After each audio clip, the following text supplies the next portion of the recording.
Hi friends, మీకు ఒక అద్భుతమైన టిప్ చెప్తున్నాను అనమాట. మేళల్లో కనుక టీనేజ్ పిల్లలు 15 సంవత్సరాల పిల్లలు 16 సంవత్సరాలు అంటే 14 నుంచే వస్తాయి అనుకోండి. పింపుల్స్ కానీ, ఎక్నీస్ కానీ, మచ్చలు కానీ వస్తూ ఉంటాయి కదా.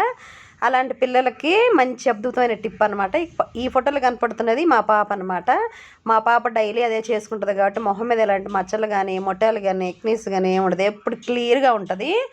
ఇవి పిక్సేనమాట. మొబైల్ నుంచి తీసిన పిక్సే కానీ మా అమ్మాయికి ఒక్క మచ్చ కూడా లేదు. అదే మా అబ్బాయిని రాయమంటే మాత్రం అన్నయ్య రాసుకో అన్నా సరే వాడు మాత్రం అసలు పట్టించుకోడు. అందుకు కొంచెం నల్లగా ఉంటాడు, మా అమ్మాయి కొంచెం తెల్లగా ఉంటుంది, బాగుంటుంది అనమాట.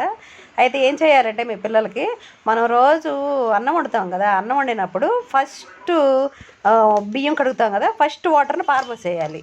తర్వాత సెకండ్ టైం కడిగే వాటర్ని మాత్రం చక్కగా కడిగేసేసి వాటిని ఒక బాటిల్ సీసాలో కానీ లేదన్నా మంచి వైట్ బాటిల్లో కానీ స్టోర్ చేసుకోవాలి. పోసుకొని చక్కగా దాన్ని ఫ్రిడ్జ్లో పెట్టాలి. ఫ్రిడ్జ్లో పెట్టేసేసి నైటు మీరు పిల్లలు నిద్రపోయేటప్పుడు ఎట్లయినా స్నానం చేస్తారు, తర్వాత క్రీములు ఏమి రాయనివ్వకండి. రాయనివ్వకోకుండా ఇంకా బెడ్కి నిద్రపోవడానికి వెళ్తారు అనగా ఈ ఫ్రిడ్జ్లో వాటర్ తీసి మొహం కడుక్కోవాలి. మొహం కడిగేసుకొని టవల్తో మాత్రం అస్సలు తొడవద్దు. అది గాలికి మొహం మీద ఆరిపోవాలన్నమాట. ఆరిపోయిన తర్వాత అట్లాగే నిద్రపోవాలి. ఇక నిద్రపోయినాక పొద్దున్నే లెగిసిన తర్వాత నార్మల్ వాటర్తో కడిగేసుకోవాలి. అలాగే వారానికి ఒకసారి మన కాఫీ పొడిలో తేనె వేసేసి మాస్క్ వేసుకొని దాన్ని కూడా ఒక 20 నిమిషాలు ఉంచుకొని కడిగేసుకోవాలి. అట్లా చేస్తూ ఉంటే ఎక్నిస్ కానీ, పింపుల్స్ కానీ, మచ్చలు కానీ అన్నీ పోతాయి అన్నమాట.